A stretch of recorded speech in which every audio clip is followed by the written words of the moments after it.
各位觀眾你準備好未 ？OK， 開始。係多謝嚟臨我哋呢一次嘅關於西藏困局嘅研討會啦。咁我哋而家係即將開始呢個研討會㗎啦。咁呢個研討會就會關於西藏嘅宗教嘅自由啦，同埋呢個藏人人權同埋處境嘅。咁我哋會首先有請丹真珍珠，佢係個社會運動家同埋詩人，就為我哋發表佢嘅演講。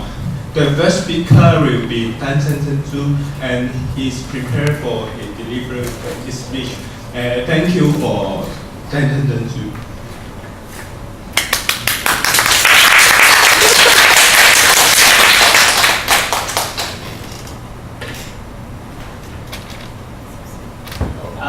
Thank you very much for hosting me here today.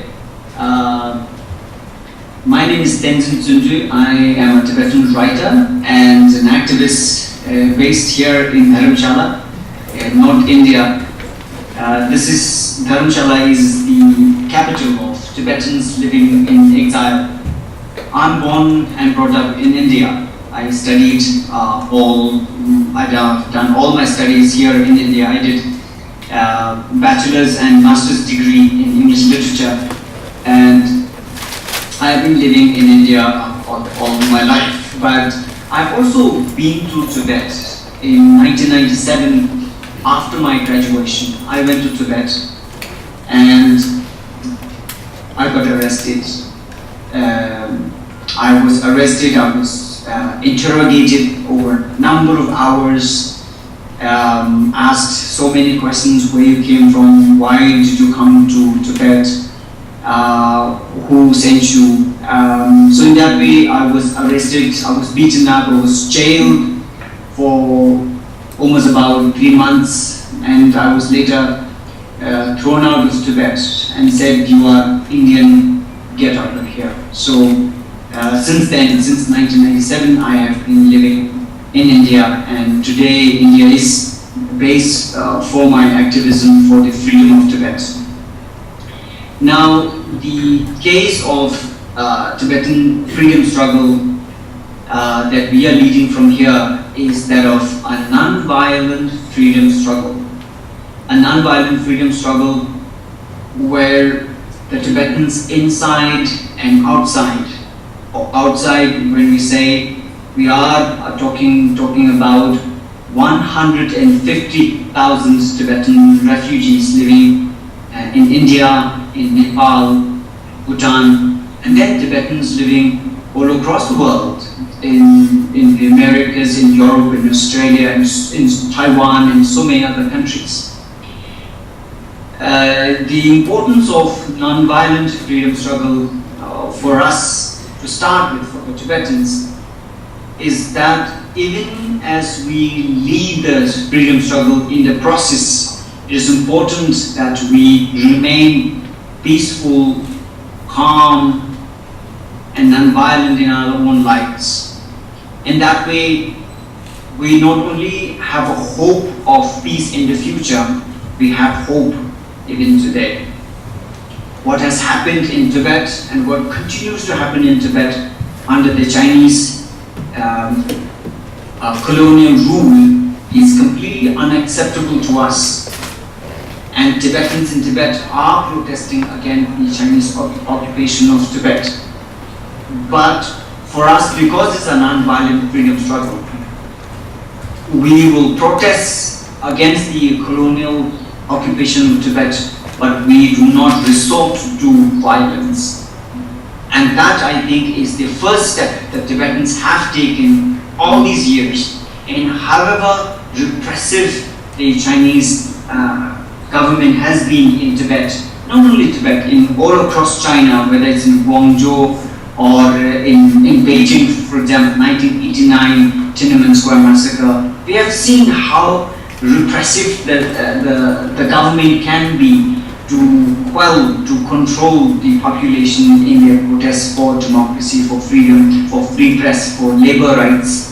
And in occupied countries like Tibet, in East Turkestan, in southern Mongolia, the repressive regime can be far worse. and still the Tibetan response has always been violent, and that for us is the basis of the Tibetan freedom struggle. Now, this is an effort that Tibetans have made all this time, and we continue to hope. Our leader, His Holiness the Dalai Lama, says that we want to talk to China. We look at Chinese people as people who have sense of conscience, who we can talk to and find a discussion, do a discussion and find a solution out of it.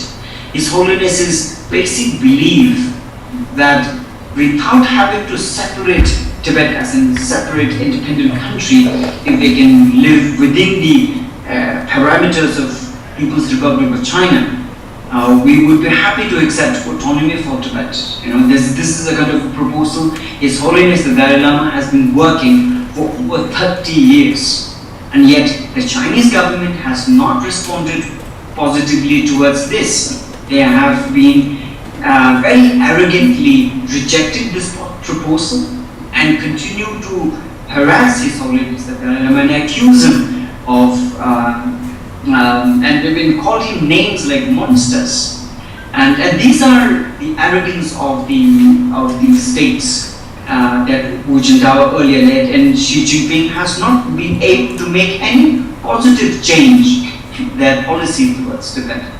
So these are the larger issues. Today, the real the reality inside Tibet is that the Chinese government would want to continue to use the natural resources of Tibet. The gold, copper, lithium production that the Chinese government has been wanting to take from Tibet for free, and at that, when they need to control the Tibetan population, they have been keeping them down so very dictatorially that they feel that the unity, the strength of the Tibetan people is the Tibetan people's internal unity and their education and the Tibetan culture. So therefore, the Chinese government, particularly the Communist Party, has been targeting the Tibetan religion and the culture, which the Tibetans feel threatens. Because for us, for the Tibetan people in Tibet, their religion, their culture, their Buddhist practice is their basic identity, and this is all that they are left with when the whole country is being run like a military camp in China. So these are the basic realities there. So I'm really happy that we are having this kind of a dialogue where India-born Tibetan refugee, I live as a writer. I'm able to speak to people in Hong Kong who I look at the Hong Kong people as the eyes of China. Hong Kong people are the eyes of China, because in China, because of the dictatorial rule, the common people do not actually get to see the reality outside world. There's so much of censorship has actually blinded the people of China, and it's only Hong Kong who is a hope for China. So Hong Kong has so much responsibility for the larger population of Chinese people back in China.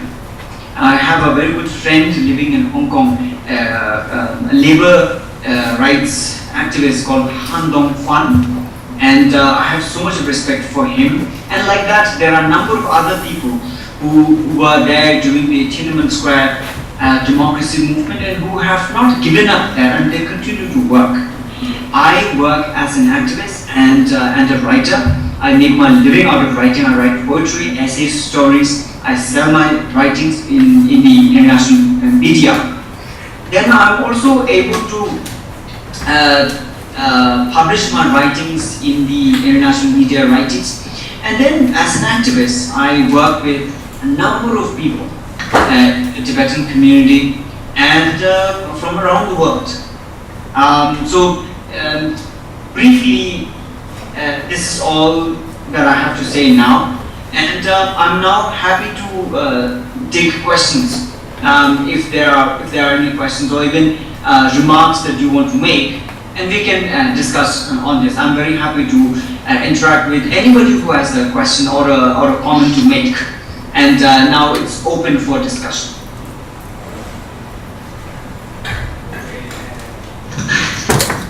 Have you already to deliver it?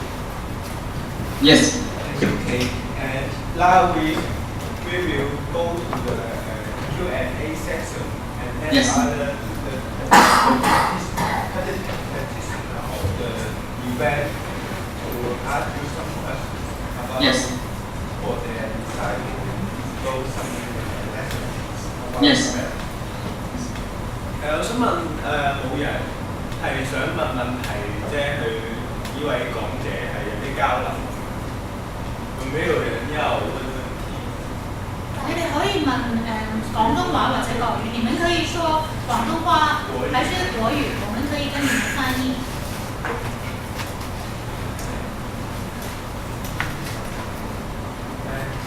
Yes。我真係唔使用個麥㗎。我哋可以直接同佢講嘅。啊，直接而家咁講得。你咁講係。Yes, I have a question. China claims that, of course, that China has sovereignty over Tibet, and that you people should obey the government, and that it's a long history of sovereignty over Tibet. What do you think about that? If the Chinese in China can obey the government, Yes, why couldn't you? I heard that, yes. Well, it's a claim, it's a very basic claim that the Chinese government has been making. And the claim is not only about Tibet. China has been making same kind of claims over East Turkestan and Mongolia. Now, this is a claim that has to go back to 1911. It is not just started from 1949 when China invaded Tibet. Chinese invasion of Tibet in 1949 was not just in singular. It's not just in singular historic event. At the time, East Turkestan and Southern Mongolia also came under the communist party's attempt in further spreading its empire. Now, if you have to look back into this, we go back to 1911, where the first modern day China was created in 1911 when the Shanghai uprising happened and the Manchu Empire was toppled. That was the beginning of the new China, which at that time used to be called the Republic of China, which is the name of the government of Taiwan today. So the whole confusion that happened with the Chinese people today, I can completely understand, because it originated from 1911, when the newly found Republic of China started to claim all the what is called the inheritance of power.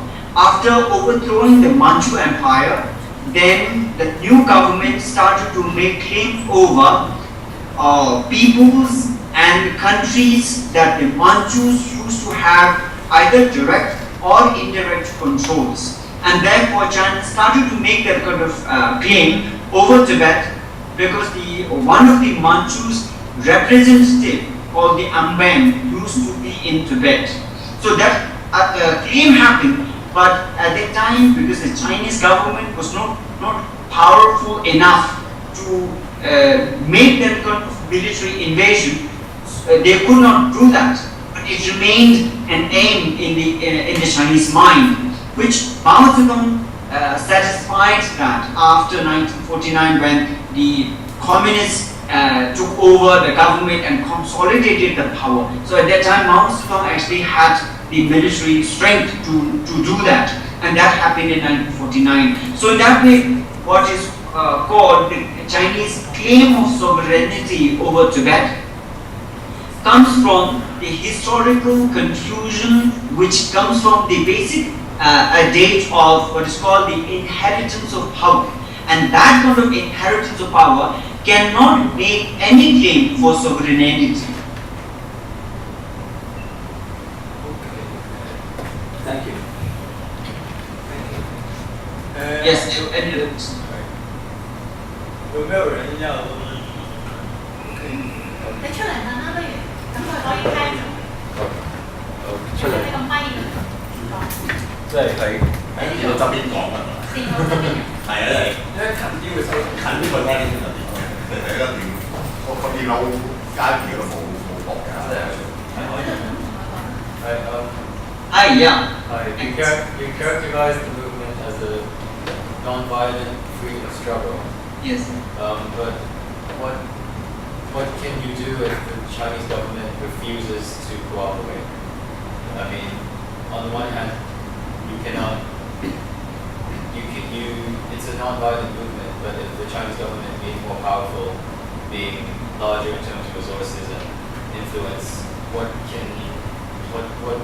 are you doing right now if the Chinese government refuses to cooperate, basically? I just wanted to hear your view on that. Thank you very much for this question. It's a question that everybody's asking around the world. What can the Dalai Lama and the Tibetans do when they say they are leading a non-violent freedom struggle?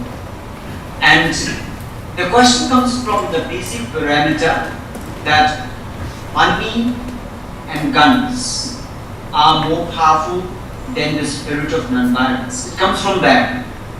And the Tibetans do not agree with that very adage, that very principle, that money and guns are more powerful. We believe that money and military power are nothing in front of the power of love and compassion. The power of guns, the power of military, the power of brutal force, the power that comes from anger and hatred, the power that comes from greed to rule over other people. The Tibetans have done that in 7th, 8th and 9th century, and we have left it behind. What we have received from India is the power of love and compassion. And we believe and we practice in our daily life that this is more powerful. And therefore, what you think, as you asked in the question, that Chinese government is more powerful because they have more money, because they have more military force, is something that I do not agree with. I completely understand your question, that on the outside it seems that the Dalai Lama and the Tibetans are non-violent and they cannot reclaim their control over Tibet. But for us, Tibet is not just the land and the natural resources. Tibet is basically the people of Tibet. As long as we maintain our sense of peace and calm, as long as we do not lose our own sense of love and compassion, and that we remain happy at the time, we believe that is the basic strength. What happens after gaining so much of military power and all the money? Where do you go? You are lost. And that's exactly where China is today. What is called the middle class Chinese population, which is, China today has almost about 1 million billionaires. What will they do with all the money? They are today cutting their wrists and jumping from rooftops of buildings. They are committing suicide. What will they do with their money? And with all the military power, they only look like a dictator. They have no sense of peace and happiness in their heart. So this is the question we ask to the Chinese people. Where have you lost your Buddhism? Where have you lost your sense of culture? The whole country has become so immoral. And people's morale to live a happy life has gone. People are not happy anymore in China, even though they have most money and military power.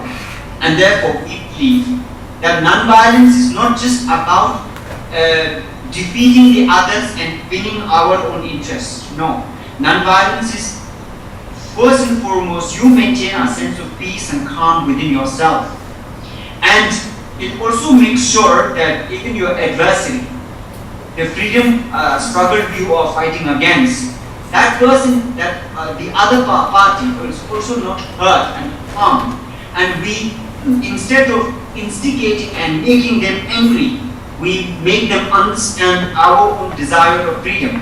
We make space in their heart, it changed their mind, and therefore we believe that there will be a time where Chinese people will understand our desire for freedom, because the power of freedom can change people's hearts.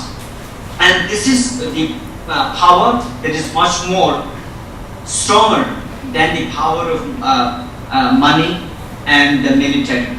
And we believe therefore that our non-violence has not only given a sense of peace and calm now, even in future it guarantees that we will not go away, we will not die, we will not dissipate, we will continue to live.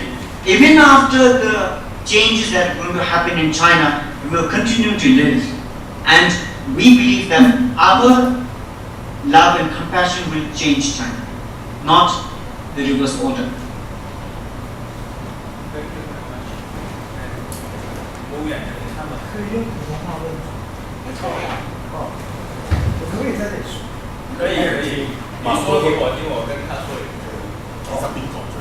我说大声点好，就是之前你讲到一个自由的问题，就是同样崇尚自由的美国，他们要求是政教分离的，就是他们不是政教合一，在美国实行政教分离政策，在美国中小学是不能传教，在这里资料上我看到，就你们说中央政府对西藏的一个控制就是不再能够自由的相信宗教，在美国是可以自由相信宗教，但仍然不能在中小学传播宗教，这是不是和你的观点违背？还有第二点就是，我跟你听唔到，問咗一個問題，跟住再問。不清楚你的问题，你去说西藏没有能够做到政教分离。就是美国，哪怕美国是相信是宗教自由的国家，它也是要求政教分离，政治和宗教是分离开来的。就是你在学校也不能同样传播宗教，这和你们资料上的观点是不是违背的？ Yeah. The student impressions is that even in some democratic countries like America, the government also demanded the separation between the religions and the politics.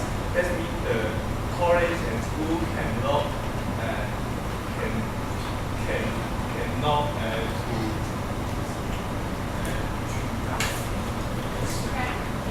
spread the religions in the school or in the school and cannot speak the religions or idea. But it's suspicious that has been done in the Tibet. So how do you feel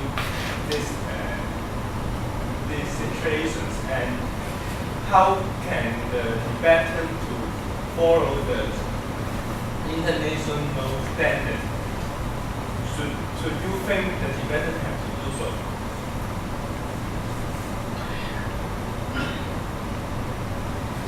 Very often we look at the West for examples of being a democratic country. Actually, they are very bad examples, particularly the United States. Maybe living in Hong Kong, you may think that the United States is the best example of a democratic country, but I do not think the United States is the best example.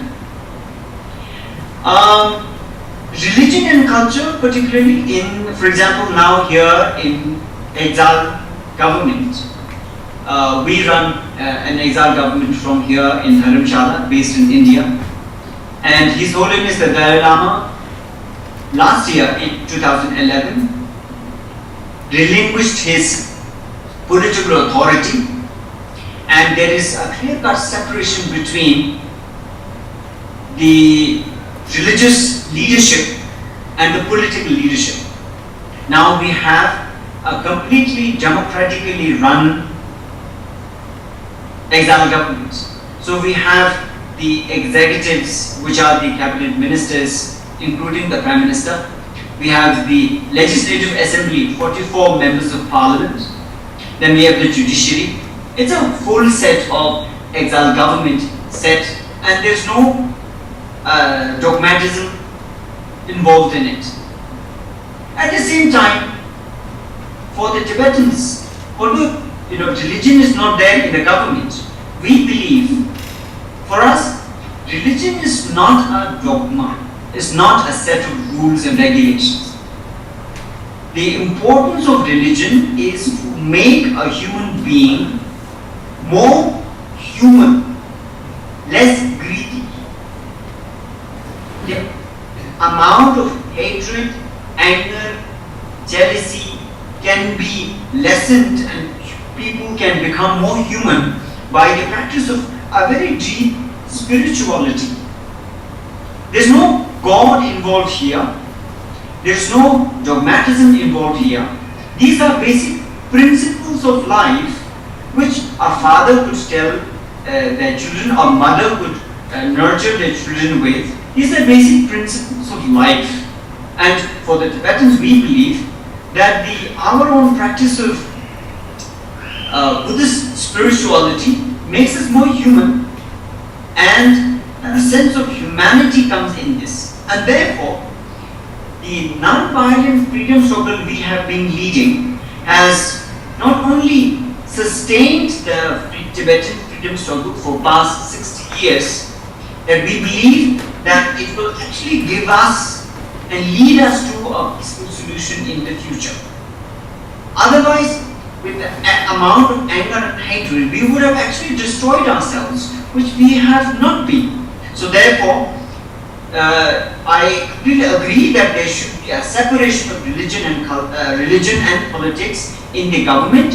At the same time, any society, any government, or any people around the world, in whatever communities they live, it is important to have a spiritual practice which is not based on dogmatism, but basically based on human principles that can bring humanity, a sense of power of humanity there.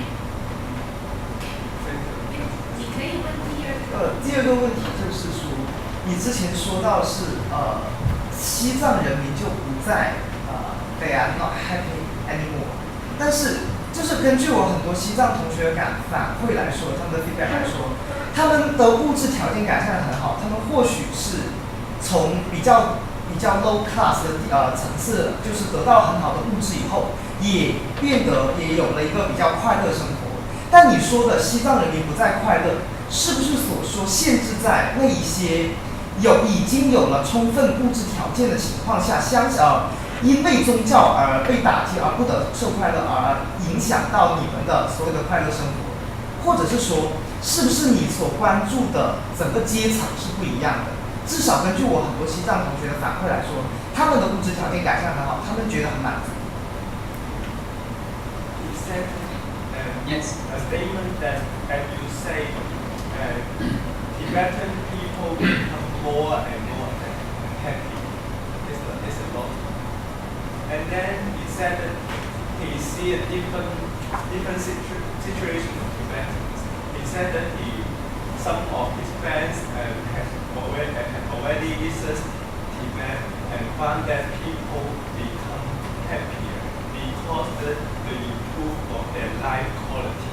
But he suppressed that maybe you have different observations come from you study different group or different social class of Tibetans.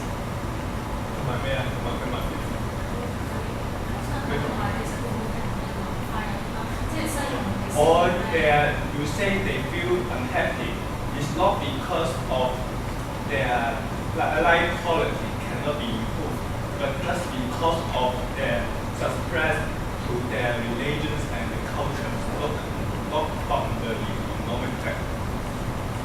This is the question he asked. Yes. I see that this question comes from a basic belief that material development, financial development is a source of happiness. I see that your question comes from this basic principle, that if you have more material development, if you have more money, then it will lead to happiness. And I think it's a very wrong way of looking at. Because if you see around the world, China is one country where there is maximum number of suicides. At the same time, China is also considered a country which is the fastest developing country, and now today the second biggest economy in the world.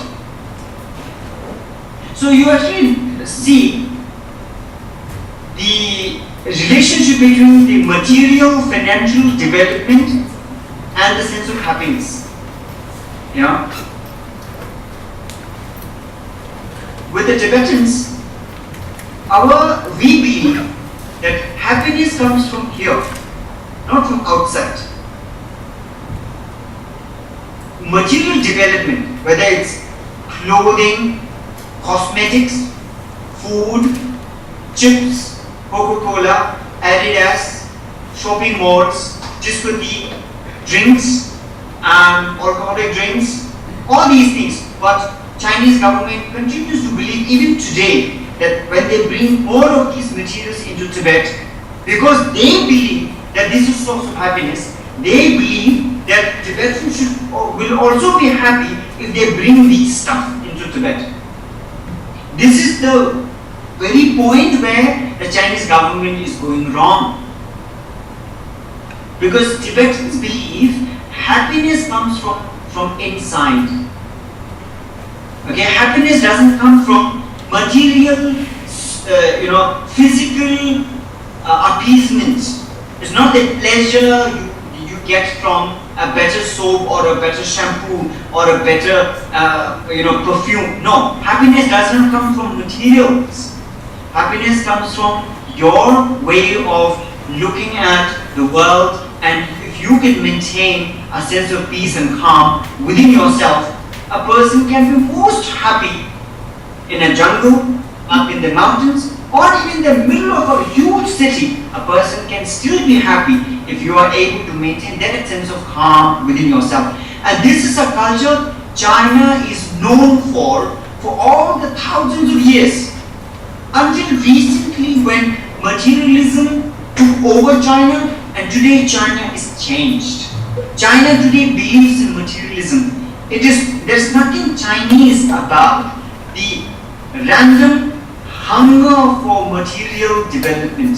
There's nothing China about it. This is the mode of development that the West has built and brought it to the Chinese people. And because unfortunately during the 1966, 1970 Cultural Revolution, because Buddhism was killed in China, China today sadly has no spiritual practice other than a ritual to just bow your head in front of the Buddha. There's no deep spiritual practice in China, sadly. And therefore many of the Chinese are actually going to Tibet to receive Buddhist teachings from Tibetan lamas. It's not just being proud for me, but it's important. Human beings cannot be happy only with material developments. With material development, you need a deep sense of rightness, fairness, and that comes from spiritual practice. And therefore, today, China is at lost. With so much of material development, you do not know where to go. You have achieved all the things you want. More money, more beautiful wife, more smart husband. You have a car, you have 3 to 4 cars, you have millions of money in your bank. Now you do not know where to go because all the things you want are achieved.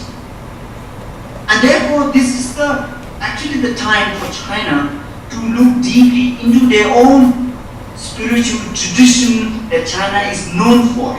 It's Taoism, it's Confucianism, and also in Buddhism, China needs to look into this.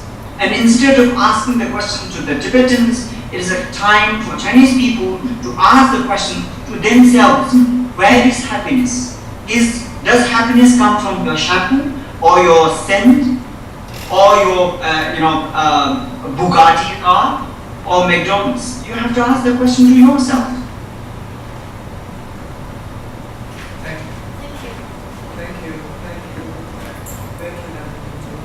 Okay, is that end now? I cannot sure, but I try to ask whether there are some people who want to ask about the artificial questions. Okay, if you have any question, I can answer. Yeah.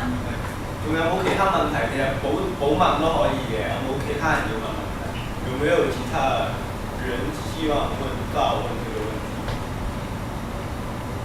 ？OK， this session is end. Okay, thank you very much for listening. I hope this conversation continues and we can do more such conversation. Thank you very much. Thank you, thank you. Thank you. I talk to you.